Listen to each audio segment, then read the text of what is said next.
सिद्धं सिद्धस्थाणं ठाणमणोवमसुहमुवगयाणं कुसमयविशासनं सासणं जिणाणं भवजिणाणम्। आप बोलना चाह रहे हो तो बोल लो सब।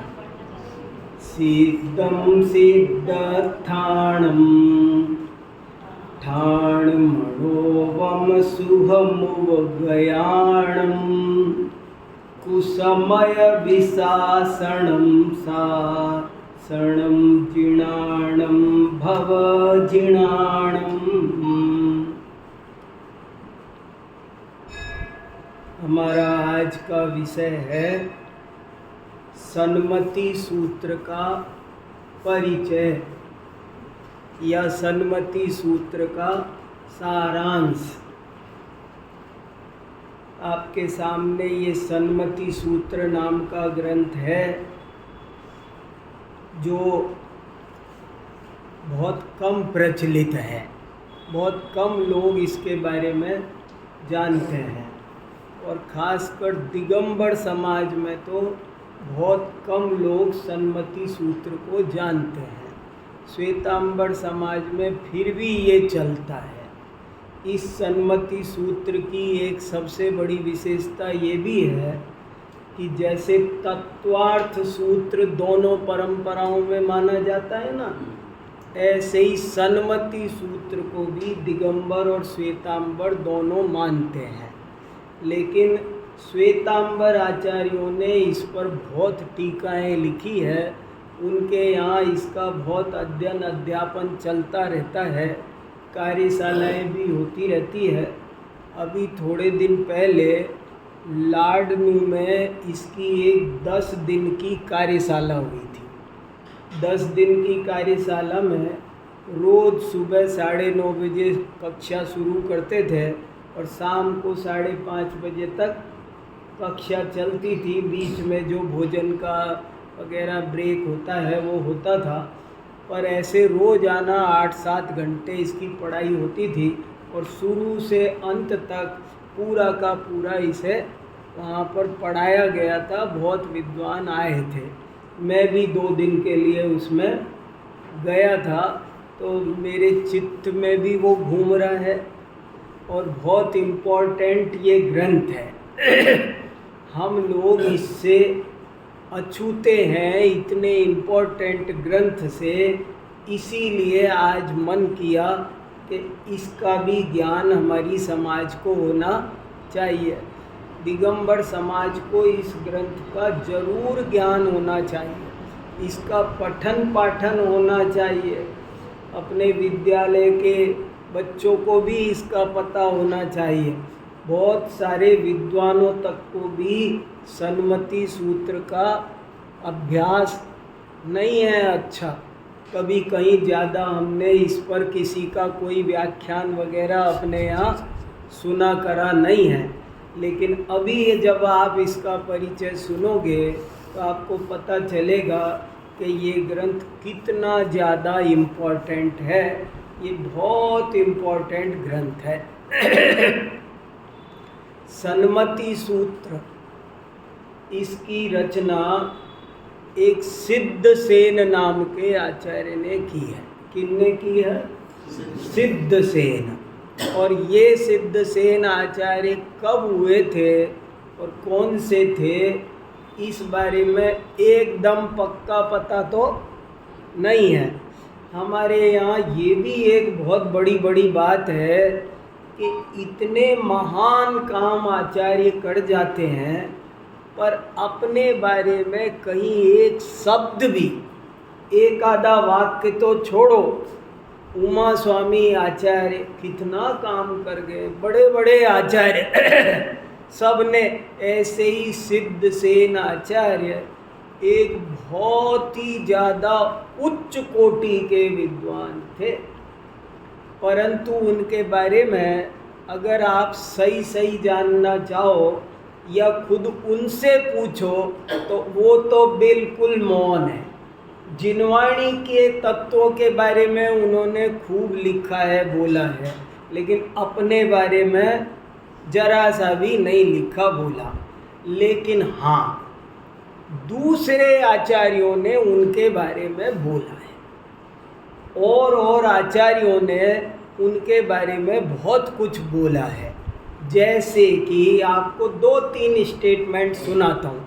कम से कम 20 आचार्यों ने सन्मति सूत्र के रचयिता सिद्धसेन आचार्य की प्रशंसा की, स्तुति की, शास्त्रों में उनके श्लोक लिखे हैं।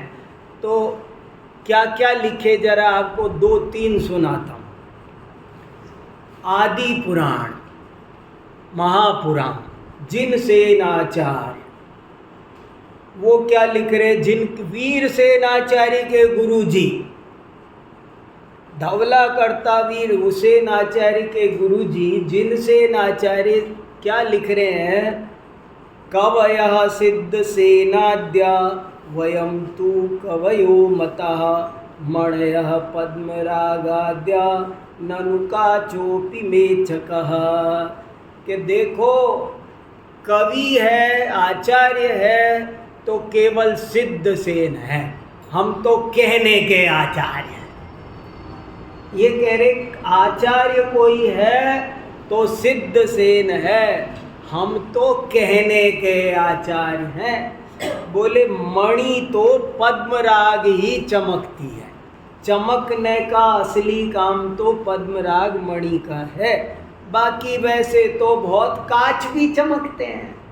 फिर सुनो आप, कितना अच्छा लियो, आपको कुछ अंदाजा लग रहा है सिद्धसेन आचार्य कैसे होंगे, उनके बारे में जो जिनसेन आचार्य लिख रहे हैं, कवया सिद्धसेनाद्या वयं तु कवयो मतः मणयः पद्मरागाद्या ननु काचोपि मेचकः।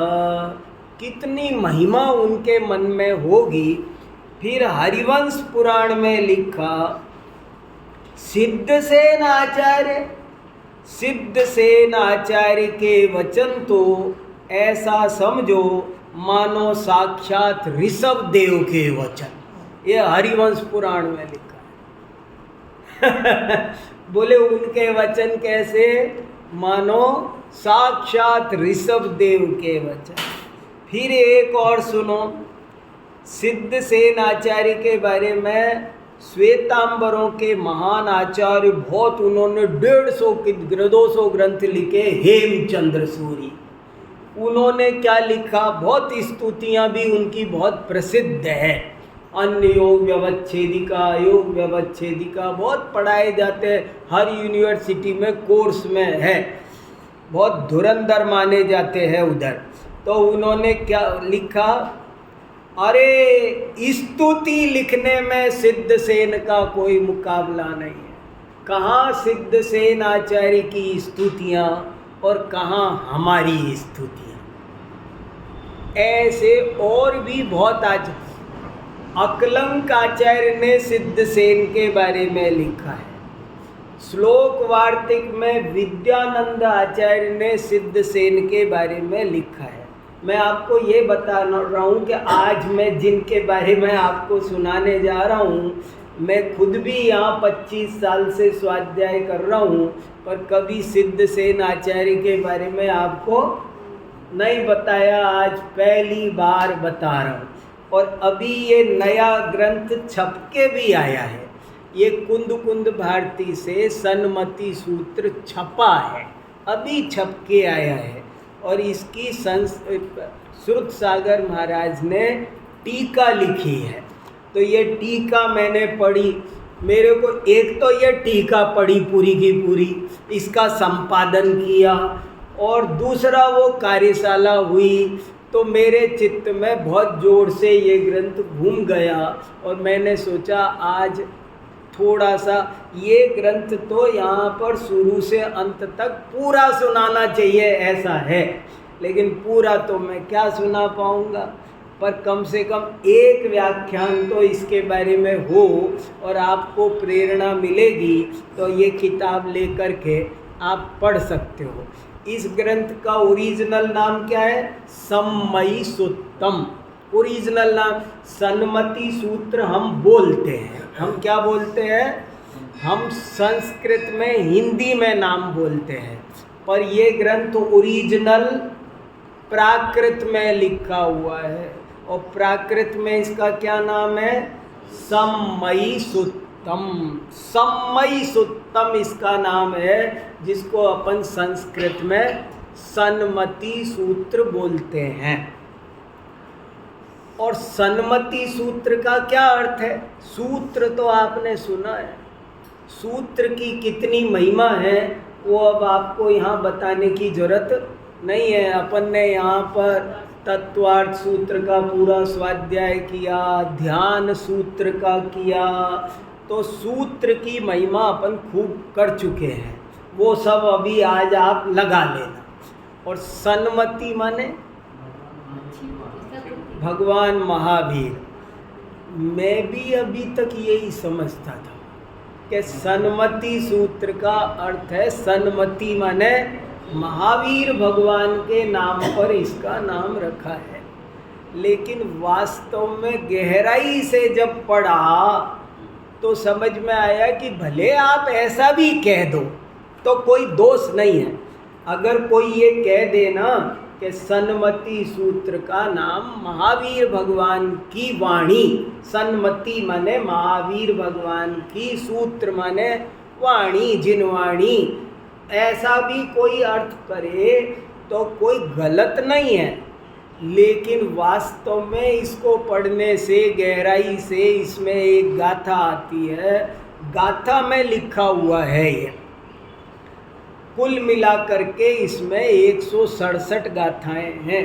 तो उसमें ऐसी ऐसी गाथा आती है कि जिससे ये समझ में आया कि इसका नाम सम्मयी सूत्र इसलिए है कि सन्मति, सन माने सम्यक, मति माने बुद्धि, ज्ञान, इसको पढ़ने से, इसके बताए हुए विषय को समझने से सद्बुद्धि प्राप्त होगी। जो इन बातों को जानता है वो सद्बुद्धि है, और जो इन बातों को नहीं जानता है वो कुबुद्धि है। अब आपको जिज्ञासा हो रही है किन बातों को? इसमें 3 अध्याय है कुल मिलाकर के।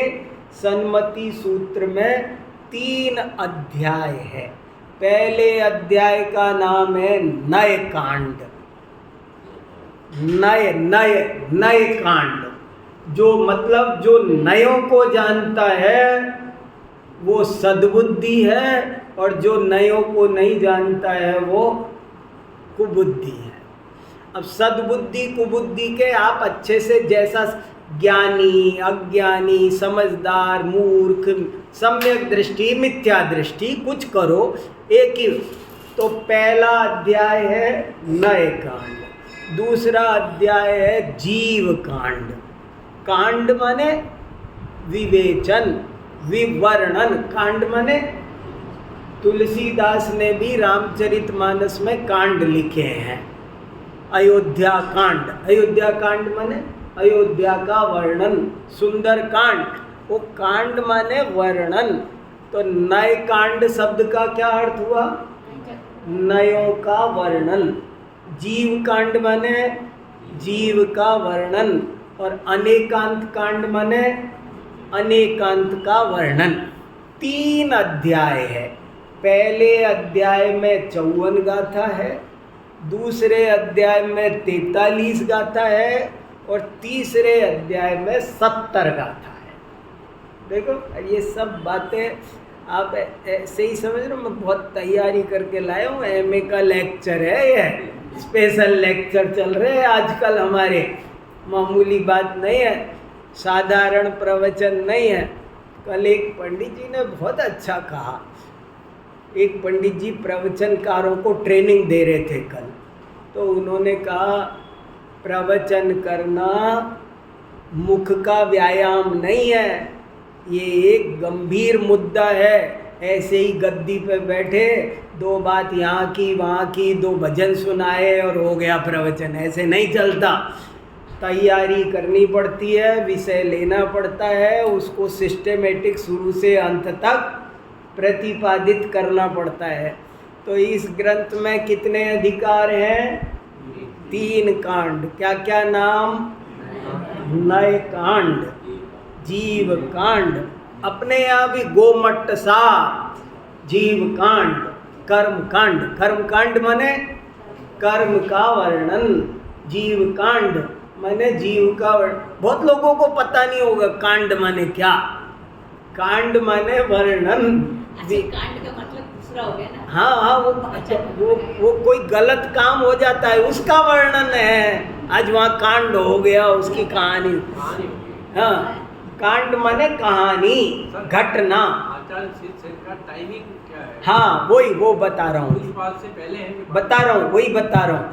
थोड़ा मैंने कहा ये आपको सिद्धसेन आचार्य के समय की बात अब पहले कर लेते हैं। मैंने चर्चा कर रहा था कि सिद्धसेन आचार्य ने खुद ने अपने बारे में कुछ नहीं लिखा है जिससे हमें पता चले, लेकिन बाद के आचार्यों ने कुछ कुछ लिखा है।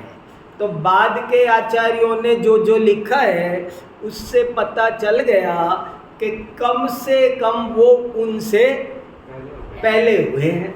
जैसे पूज्यपाद आचार्य ने अपने व्याकरण में सिद्धसेन आचार्य का वर्णन किया है, वेत्ते सिद्धसेनस्य। और पूज्यपाद आचार्य कब हुए? 5वीं शताब्दी में, 1500 साल पहले जिन्होंने इष्टोपदेश समाधि तंत्र लिखा। चलो हेमचंद्र 11वीं में हुए, जिनसेनाचार्य 8वीं में हुए, अकलंक 7वीं में हुए, विद्यानंद 8वीं में हुए।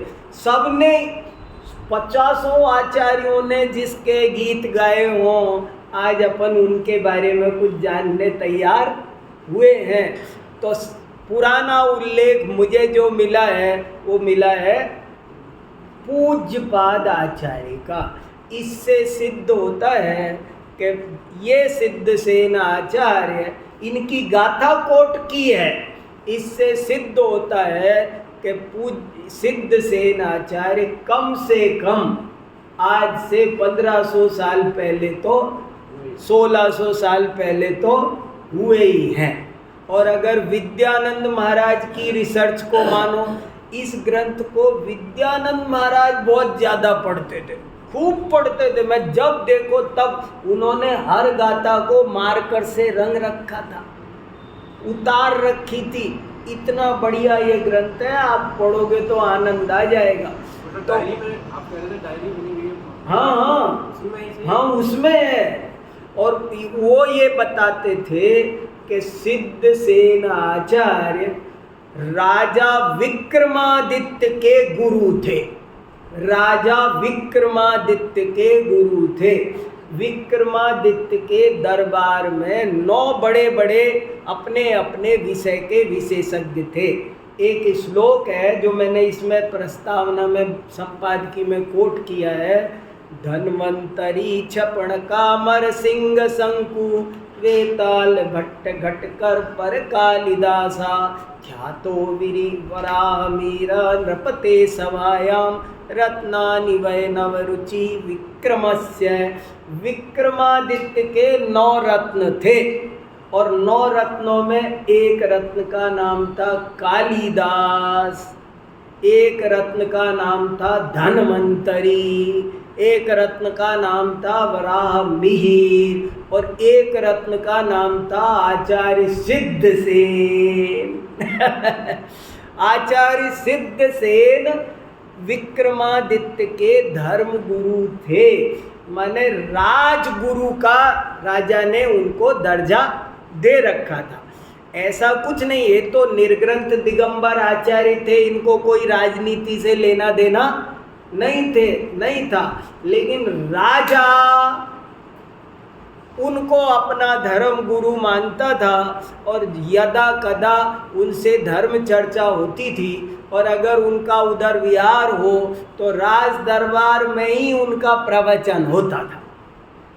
और प्रवचन में ऐसा वर्णन मिलता है कि वो हर चीज को उदाहरण से और सरलता से समझाते थे। उत्पाद व्यय द्रव्य को वे उंगली, इसमें आया है, उंगली के उदाहरण से समझाते थे। देखो बहुत इम्पोर्टेंट उदाहरण है ये। वो कहते थे देखो भाई ये उंगली कैसी है, सीधी, अब कैसी हो गई, टेढ़ी। सीधापन कहाँ गया, बोले व्यय हो गया। टेढ़ापन का क्या हुआ, उत्पाद हुआ। और उंगली का क्या हुआ, कि वो द्रव्य रही। समझ में आया? सीधापन का व्यय, टेढ़ापन का उत्पाद और उंगली ध्रुव।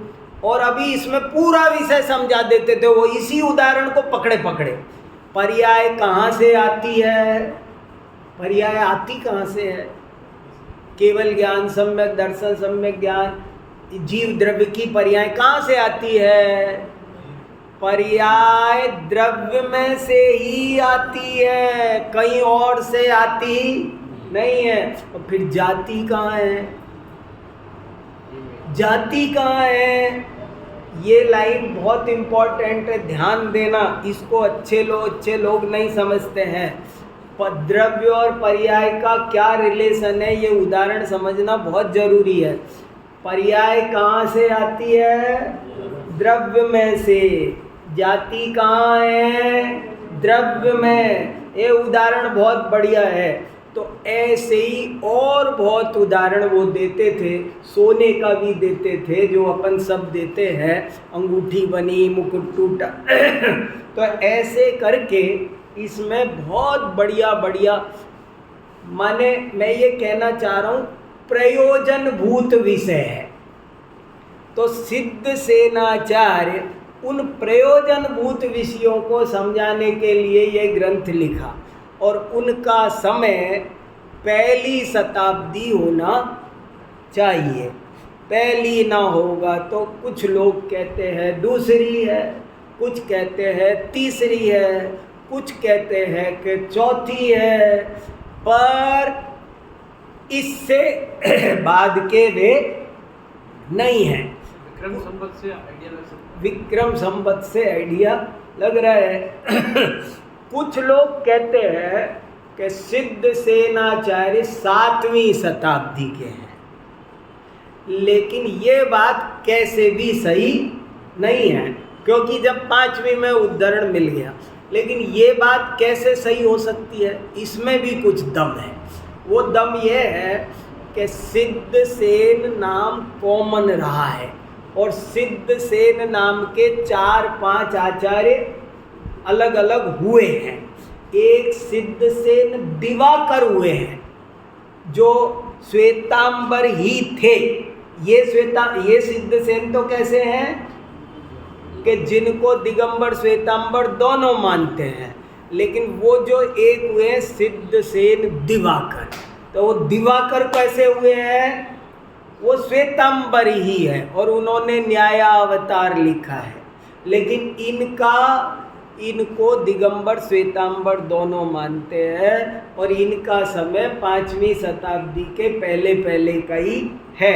और इनने और कोई ग्रंथ लिखे भी हो तो हमें पता नहीं, लेकिन 2 ग्रंथ मुख्य हैं।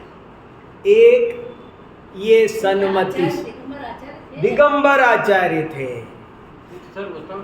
लेकिन एक बात आती है, हाँ, श्वेतांबर नहीं बना होगा तो सभी दिगंबर श्वेतांबर कुछ ऐसा हुआ ही नहीं था।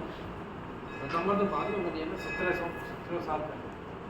1700 साल पहले नहीं, उस समय थोड़ा उद्भव हो रहा था। कुंदकुंदाचार्य के समय में हो गया था ना, ये पहली कुंदकुंदाचार्य के समय में दिगंबर श्वेतांबर भेद बहुत अच्छे से भद्रबाहु के जमाने में ही बीज पड़ गए थे, वहीं से शुरू हो गया था। तो क्या बता रहा था, है 2 ग्रंथ हैं, समंत भद्राचार्य के 2 ग्रंथ हैं इनके। सिद्ध सेन के बारे में एक तो सन्मति सूत्र और दूसरा कल्याण मंदिर स्तोत्र, ये 2 इनके हैं। और ऐसा भी लिखा है एक इतिहासकार ने, नेमीचंद शास्त्री ज्योतिषाचार्य ने, कि सिद्धसेन नाम इनका गृहस्थ अवस्था का था। पहले ये गृहस्थ दशा में थे, तब इनका नाम सिद्धसेन था। जब इनकी दीक्षा हो गई तो इनका नाम पड़ा कुमुदचंद्र। कुमुदचंद्र, तो वो कल्याण मंदिर में कुमुदचंद्र आता है। पर कल्याण मंदिर स्तोत्र भी आपने पढ़ा हो तो आपको पता चलेगा कि कितना सरस काव्य है, कितना भक्ति भाव से भरा हुआ काव्य है। कल्याण मंदिर कविता और भक्ति का, काव्य और भक्ति का भंडार है, और सन्मति सूत्र दर्शन और न्याय का भंडार है। क्या बोला? कल्याण मंदिर स्तोत्र, कल्याण मंदिर माने, कल्याण मंदिर माने पार्श्वनाथ, पार्श्वनाथ भगवान की स्तुति है। तो कल्याण मंदिर ये बताता है कि सिद्धसेन आचार्य कितने उच्च कोटि के कवि थे और कितने उच्च कोटि के भक्त थे। और सन्मति सूत्र बताता है कि सिद्धसेन आचार्य कितने बड़े फिलॉसफर, दार्शनिक और नैयायिक थे। माने कल्याण मंदिर स्तोत्र बताता है कि उनका दिल कैसा था, और ये बताता है कि उनका दिमाग कैसा था, है नहीं? कवि ऐसा, ये बहुत बढ़िया ग्रंथ है। तो ये दो ग्रंथ हैं। मैंने सोचा आज एक दो गाथा जरा, अभी तो और बात इसी बारे में करें, इतिहास की, परिचय की, तो ही बहुत हो जाएगा, पर फिर समय गुजर जाएगा। कुछ जिसके बारे में वो खुद नहीं बताना चाह रहे हैं, उसके बारे में मैं बताने लग रहा हूँ आपको। मगर वो जो बताना चाह रहे हैं, थोड़ा सा आज हमको उसके बारे में भी जानना है। और उसमें भी खास कर मैंने विषय रखा है सन्मति सूत्र। कल्याण मंदिर मेरा आज का विषय। कभी दोबारा एक दिन कल्याण मंदिर पर फिर एक व्याख्यान कर लेंगे। पर आज सन्मति सूत्र में क्या लिखा है वो आपको शॉर्ट में बताता हूँ, सारांश बताता हूँ। जिसको जानने से हमारी बुद्धि ठीक हो जाती है, और जिसको जाने बिना हमारी बुद्धि ठीक नहीं हो सकती है। हम कुबुद्धि रहेंगे जिसने तीन बात जानी। कौन कौन? नए, जीव और अनेक। देखो 6 द्रव्य नहीं लिखे, इन्होंने दूसरे अधिकार का नाम द्रव्य नहीं रखा। पुद्गल, धर्म, अधर्म, आकाश, काल थोड़े से बता दिए, एक गाथा वहीं आई है, बता दी। ऐसे देखो जीव कांड में क्या बताया है कि इस विश्व में 6 द्रव्य हैं, उनमें से जीव प्रमुख है। जीव का वर्णन सुनो। अब पुद्गल, धर्म, अधर्म का नाम लिख दिया, परिभाषा लिख दी और छुट्टी, उनकी तो छुट्टी कर दी। मतलब जीव जानना, इन्होंने 167 गाथाओं में केवल वही बात कही है जो जानना जरूरी है। जो जानना जरूरी नहीं है उसको उन्होंने खुद ही गौण कर दिया, अपने ऊपर ज़्यादा माथा नहीं भरा। वो चाहते तो 500 गाथाओं का ग्रंथ बना देते, छोटा सा बनाया है, 167 गाथा है, जरा लेकिन बहुत बढ़िया है। तो पहले मैंने अभी जो मंगलाचरण किया, पहले आपको उसका अर्थ बताता हूँ।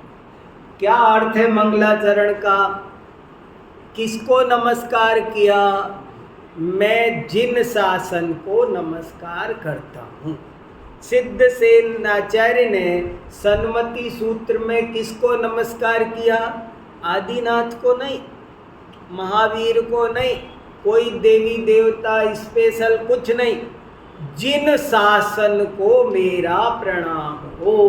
देखो, और वो जिन शासन कैसा है कि वो स्वयं सिद्ध है, सर्व प्रयोजनों की सिद्धि करने वाला है, जीव के अनंत सुख को प्रदान करने वाला है, अनुपम सुख, अनंत सुख, स्थायी सुख देने वाला है और कुसमय का विशासन करने वाला है। कुसमय का खंडन, विशासन माने खंडन, नष्ट करने वाला है। कुसमय शब्द का क्या अर्थ है? कु माने कुगुरु, कुदेव, कुधर्म सुना होगा ना। शासन माने मत, संप्रदाय, जिन शासन, और कुशासन माने मिथ्या मत, मिथ्या। और कु शब्द के दो अर्थ होते हैं। कु माने धरती भी होता है, कु माने, ये बहुत लोगों को पता नहीं होगा, कु माने पृथ्वी और कु माने गलत, बुरा, कुपुत्र। तो कु माने बुरा भी होता है। तो यहाँ कु शब्द के दोनों अर्थ हैं। दुनिया में जितने भी सब धर्म हैं अन्य, वे सब कुशासन है, जिन शासन ही सुशासन है, बाकी सब दुशासन है। दुशासन कहो, कुशासन कहो, एक ही बात है। और जिनेंद्र भगवान का जो शासन, शासन माने कथन, उपदेश, वो ही सुशासन है। मैं भवजिणाणम, जिन्होंने स्वयं संसार समुद्र पार कर लिया, ऐसे जिनेंद्रों द्वारा कहा हुआ ये जिन शासन है। और ये जिन शासन समस्त मिथ्या मान्यताओं को फूंक देकर उड़ा देता है ना। वो आता है ना, मिथ्यावादी दुष्ट लोभ अहंकार भरे हैं, सबको छिन्न में जीत जैन के मेरु खड़े हैं, ऐसा इसका अर्थ है। तो मंगलाचरण से ही पता चल रहा है क्या उनकी टोन है, क्या उनकी शैली है। वो कह रहे हैं मैं इस जिन शासन का भक्त हूँ। किसके भक्त हैं हम? महावीर के। अरे महावीर को भी महावीर जिसने बनाया, हम तो उसके हैं। महावीर को महावीर किसने बनाया? अगर जिन शासन नहीं होता, जिन शासन का जब तक सहारा नहीं लिया, तो महावीर भी भटक रहे थे निगोद में 4 गति 84 लाख योनियों में। तीर्थंकर को तीर्थंकर किसने बनाया? मोक्ष पाउड में एक गाथा आती है, जिसे पूज्य लोग भी जिसकी पूजा करते हैं, नमस्करणीय लोग भी जिसको नमस्कार करते हैं, मैं तो उसे नमस्कार करता। तो वही बात यहाँ आ गई कि हम तो जिन शासन को प्रणाम करते हैं। ये जिन शासन हमारे अंदर जितनी भी विपरीत मान्यताएं हैं, सबको नष्ट कर देगा, हमें सच्चा ज्ञान देगा। जीवन बेकार है जिसने ये विषय नहीं जाने, वो कुबुद्धि है, दुर्बुद्धि है। 3 टॉपिक समझो, नए, जीव और अनेकांत। 3 टॉपिक नहीं समझे वो आदमी चाहे दुनिया में कुछ भी बन जाए, अब मैं नाम नहीं बोलना चाहता, कोई ऊंचे से ऊंचा पद मिल जाए, कुछ बन जाए, ये प्रोफेसर, वाइस चांसलर, राजा, प्रधानमंत्री, राष्ट्रपति, कुछ बन जाए, 3 विषय अगर नहीं समझे तो उसका वो सन्मति नहीं होता, सुबुद्धि नहीं होता। हाँ भाई साहब, अब बोलो। मान को नमस्कार करना बड़ी बात है या अपनी आत्मा को नमस्कार करना बड़ी बात है? देखो गजब की बात। अब यही चिंतन करने की बात है, यही चिंतन करने की बात है। अगर छल ग्रहण न करो तो दोनों बातें शांति से समझी जा सकती है। इसमें तीसरा कांड इसलिए अनेकांत कांड बताया। कभी मैं ही जिनवाणी ही कभी आपसे कहेगी परमात्मा की भक्ति करो, जिसके हृदय में परमात्मा की भक्ति नहीं होती, वो कुछ नहीं। देव शास्त्र गुरु की भक्ति के लिए सम्यक दृष्टि तड़पता है, लेकिन दूसरी तरफ देखो तो सम्यक दृष्टि देव शास्त्र गुरु की तरफ लक्ष्य जाने को दुर्गति का कारण समझता है। क्या गजब है! कैसे समझ में, दोनों बातें कैसे समझ में आए, लेकिन आसक्ति है। बहुत सावधानी से बात समझ में आ सकती है। मैं अभी एक लेख लिख रहा हूँ, स्यादवाद की आवश्यकता, और उसमें मैं ऐसे 10, 20, 25 उदाहरण दे रहा हूँ। जैसे पहला एक उदाहरण दिया, मूर्ति की महिमा है या नहीं। मान लो मैंने एक प्रवचन किया मूर्ति की महिमा, तो लोग सुनकर मूर्ति के पीछे पड़ जाएंगे हाथ धो के। अब हजारों मूर्तियां, बस मूर्ति मूर्ति मूर्ति के पीछे पड़ जाएंगे। और जब कहा मूर्ति में कुछ नहीं रखा, जिनवाणी में ही दो ही कथन मिलते हैं, मूर्ति में देव नहीं है। परमात्मा का योग सार पढ़ो कि तू मूर्तियों में सिर फोड़ता फिरता है, मूर्ख है, अज्ञानी है। लो, अब मूर्ति की महिमा है कि नहीं है, इस बैलेंस बनाना आपको तब आएगा जब आप तीसरा कांड पढ़ोगे। तीसरा कांड पढ़े बिना बैलेंस बनाना। सम्यक दृष्टि प्रशंसनीय है कि निंदनीय है। मैं आपको 100 गाथाएं जिनवाणी में से सुनाऊंगा जिनमें लिखा है सम्यक दृष्टि प्रशंसनीय है। चरित मोवस लेस न सुंजम पे सुरनाथ जजे, सौधर्मेंद्र उसकी पूजा करता है, ऐसे लिखा है। और 100 गाथा ऐसी निकाल के बताऊंगा जिनमें लिखा है सम्यक दृष्टि को धिक्कार है, ऐसे लिखा। कार्तिकेय अनुप्रेक्षा में लिखा, अरे सम्यक दृष्टि तुझे धिक्कार है जो तू विषय भोगों में रमता है। अरे मिथ्या दृष्टियों को तो पता नहीं है, वे तो अज्ञानी है, सो वो विषय भोगों में रमते हैं, सो कोई बात नहीं, लेकिन तुझे तो पता है और तू रमता है, तेरे से ज्यादा मूर्ख कोई नहीं, ऐसे लिखा। अब सम्यक दृष्टि प्रशंसा के काबिल है कि निंदा के काबिल है? स्वाध्याय के मैं आपको सैकड़ों गाथा श्लोक बताऊंगा जिनमें लिखा है स्वाध्याय परमम तप, स्वाध्याय खूब करना चाहिए। कंठ गदे उपाणे साउना आगमो का, कंठ में प्राण आ जाए तब भी स्वाध्याय नहीं छोड़ना, कुछ भी हो जाए स्वाध्याय स्वाध्याय। ऐसा डंडा मारा है जिनवाणी में स्वाध्याय करने के लिए कि खूब 24 घंटे करो। लेकिन मैं आपको ऐसे भी श्लोक गाथा बताऊंगा कि स्वाध्याय करती है वो बुद्धि व्यभिचारिणी है, स्वाध्याय करने से आश्रम बंद होता है, स्वाध्याय करने से मोक्ष नहीं मिलता है। निर्जर क्या रहा था? अब स्वाध्याय करना अच्छी बात है कि बुरी बात है?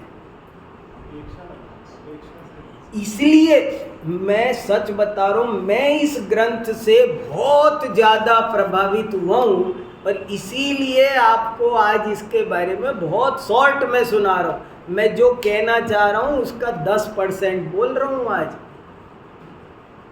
और फिर दूसरी गाथा में फिर स्वय समय पर समय की बात आई है। स्वय समय पर समय की बात समझ गए आप? कमाल कर दिया।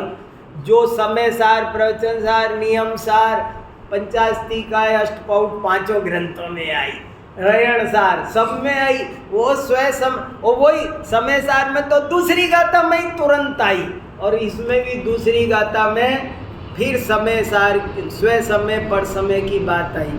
फिर सुनो इसमें और क्या क्या खास बात आई, थोड़ी सी बताता हूँ, हो आ रहा है समय। स्वय समय पर समय की चर्चा भी आई, और स्वय समय पर समय के ये दोनों अर्थ किए, एक तो आध्यात्मिक, एक दार्शनिक भी किया। जैन मत स्वय समय है, जैन दर्शन स्वय समय है, और सांख्य, योग, वेदांत, मीमांसा, न्याय, वैशेषिक, चारवाक, बौद्ध, ये सब पर समय है, ये अर्थ भी लिया। तो पहला अध्याय हमसे कहता है कि नयों को समझो, और नयों को भी इन्होंने बहुत अच्छे से समझाया। इन्होंने कहा तुम दो नय समझ लो बस, एक द्रव्यार्थिक नय, एक पर्यायार्थिक नय, ये दो समझ लो, बाकी सब उसके विस्तार है। और बहुत अच्छे से फिर उनके कैसे विस्तार है, नैगम संग्रह व्यवहारिक सूत्र, उनका वर्णन किया पहले कांड में। फिर दूसरा कांड है जीव कांड। इस जीव कांड में वर्णन आया है जीव का स्वरूप क्या है, आत्मा का स्वरूप क्या है। और फिर एक खास बात आई, जीव का लक्षण क्या है, उपयोग। देखो अभी अपन बात कर रहे थे कि सन्मति सूत्र को दोनों मानते हैं, दिगंबर श्वेतांबर, लेकिन विद्यानंद महाराज कहते थे कि ये सन्मति सूत्र केवल दिगंबरों का है, श्वेतांबरों का नहीं है ही नहीं। इसमें श्वेतांबरों की मान्यता का खंडन है। कैसे खंडन है? और इसकी एक पांडुलिपि मिली थी, उस पांडुलिपि पर अंत में लिखा था इति श्री श्वेत पट विध्वंसक सिद्ध सेनाचार्यस्य कृति। श्वेत पट विध्वंसक, श्वेत पट विध्वंसक मतलब उनका नष्ट बिना खंडन करने वाले सिद्ध। इस ग्रंथ में श्वेतांबर मान्यता का खंडन है। क्या, कौन सी श्वेतांबर मान्यता का खंडन है? हमारे पास दो उपयोग है, दर्शनोपयोग और ज्ञानोपयोग। श्वेतांबर कहते हैं हमारे छद्मस्त दशा में क्या होता है कि पहले दर्शनोपयोग होता है, बाद में ज्ञानोपयोग होता है, क्रम से होते हैं ये दोनों। लेकिन केवल ज्ञान जब हो जाता है तब दोनों एक साथ हो जाते हैं। ये दिगंबर सिद्धांत है। श्वेतांबरों का की क्या मान्यता है कि जैसे छद्मस्त अवस्था में क्रम से होते हैं दर्शन ज्ञान, ऐसे केवल ज्ञान होने पर भी क्रम से होते हैं। तो वो गड़बड़ है। अगर केवली जिस समय देखे उस समय जानेंगे नहीं, जैसे हाँ वो भी इसमें है। तो ऐसी दो तीन बातें हैं जिनकी वजह से ये, बल्कि ये सिद्ध होता है कि ये ग्रंथ शुद्ध दिगंबर आमनाय का ग्रंथ है। लेकिन खेद की बात ये है कि दिगंबर समाज ही इसको नहीं पढ़ रही है। ऐसा अनुपम ग्रंथ है, जीव कांड में उसका वर्णन है। हाँ भाई साहब, जब कहते हैं कि देखना और जानना, हाँ, तो जैसे ये सामने मुझे पर्दा दिखाई दे रहा है आपका, सिर्फ इसका मतलब देखना उतना ही है या इससे कुछ नहीं कुछ और भी है। देखो दर्शनोपयोग और ज्ञानोपयोग की चर्चा हालांकि इतनी सूक्ष्म है कि उस पर फिर कम से कम आधा पौना घंटा लगे तब जाके वो क्लियर हो। लेकिन मैं मोटा सा बताता हूँ, बात आ गई तो। दर्शन और ज्ञान का क्या मतलब है, आप दो परिभाषा समझ लो। जिनवाणी में दो परिभाषा बताई है। दर्शन कहते हैं सामान्य अवलोकन का नाम दर्शन है और विशेष अवलोकन का नाम ज्ञान है। जैसे ये कुछ वस्तु, पुद्गल, पुस्तक, इसका नाम हुआ दर्शनोपयोग। और ये जैन आचार प्रदीपिका है, इसका नाम हो गया, एक कोई मनुष्य बैठा है, ये हो गया दर्शनोपयोग। और ये प्रियांश बैठा है, ये क्या हो गया, ये ज्ञानोपयोग। सामान्य और विशेष में अंतर क्या, केवल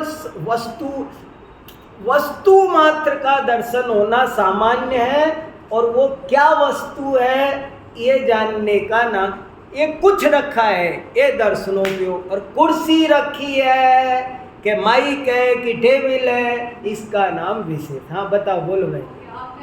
हो गया ना, इसीलिए मैंने कहा था। इसमें हाँ हाँ, अब इसमें जैसे दर्शन और ज्ञान को कहते हैं तब तो बात हो जाती है। जानना देखना कहते हैं, तो जो देखना है वो थोड़ा सा नहीं है। नहीं, वो देखना जानना अलग खेल है।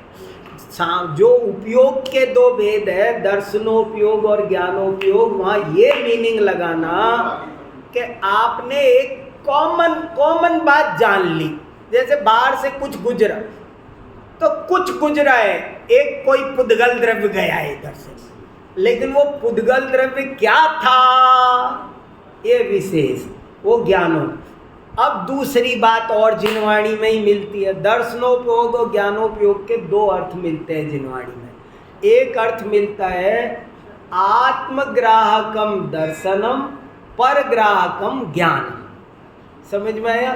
द्रव्य संग्रह गाथा नंबर 45 की टीका में ये परिभाषा लिखी है कि दर्शनोपयोग और ज्ञानोपयोग में क्या अंतर है। स्वयं को प्रकाशित करना दर्शनोपयोग है और पर को प्रकाशित करना ज्ञानोपयोग है। तो हमारे साथ तो छद्मस्तों के साथ ये होता है कि जब मैं स्वयं को जानूंगा, मैं मुझको जानूंगा, तो नरेश जी भाई साहब को कैसे जानूंगा, और जब नरेश जी भाई साहब को जानूंगा तो मेरा उपयोग एक समय में एक जगह रहेगा। लेकिन जब केवल ज्ञान हो जाएगा तब भी क्रम से रहेगा, तो ये तो बड़ा गड़बड़ घोटाला हो जाएगा। केवल ज्ञानी जिस समय पर को जानेंगे उस समय स्वयं को नहीं जानेंगे, जब स्वयं को नहीं जानेंगे तब पर को नहीं जानेंगे, तब पर को नहीं जानेंगे। एक छूटेगा ना और एक छूटेगा तो वो सर्वज्ञ नहीं बचेंगे, ये बड़ी गड़बड़ होगी। इसलिए इसमें माना गया कि ये दोनों को मिला के पढ़ो। और तीसरे अधिकार का और 2-3 मिनट में सार बताता हूँ आपको, क्योंकि तीसरा ही सबसे ज़्यादा इम्पॉर्टेंट है। मेरा तो जीवन बदल दिया स्यादवाद अनेकांत ने। मैं इतना सुलझ गया, मुझे लगता नहीं मैं जिंदगी में सुलझ पाता। अनेकांत स्यादवाद ने ही मुझे सुलझाया। और देखो, एक बहुत बढ़िया आपको लास्ट की गाथा सुना देता हूँ। फर्स्ट सुना दी ना, अब फर्स्ट ग्रंथ पूरा हो गया। जैसे पूजा करते हैं ना, तो पहली कर स्थापना कर लो और अर्घ चढ़ा दो, तो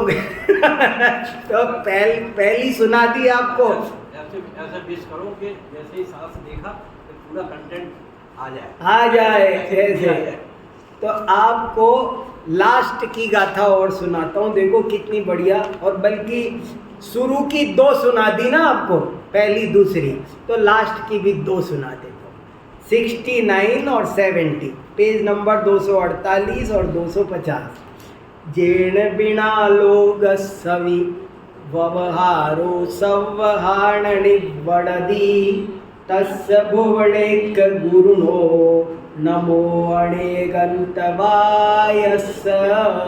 ये गाथा 50 ग्रंथों में उद्धृत मिलती है, 50 ग्रंथों में। और इसका अर्थ ये है कि जिसके बिना लोक व्यवहार भी नहीं चल सकता है, मैं उस 3 लोक के गुरु अनेकांत को प्रणाम करता हूँ। मुझे विद्यानंद महाराज का ये वाक्य भी बहुत बढ़िया लगता है कि इस दुनिया में 2 ही वाद हैं, एक अनेकांतवाद और दूसरा आतंकवाद। तीसरा कोई वाद है नहीं, 2 ही है। और यदि आप अनेकांतवादी नहीं हो तो आप गारंटी से आतंकवादी, एकांतवादी दुर्बुद्धि है, कुबुद्धि।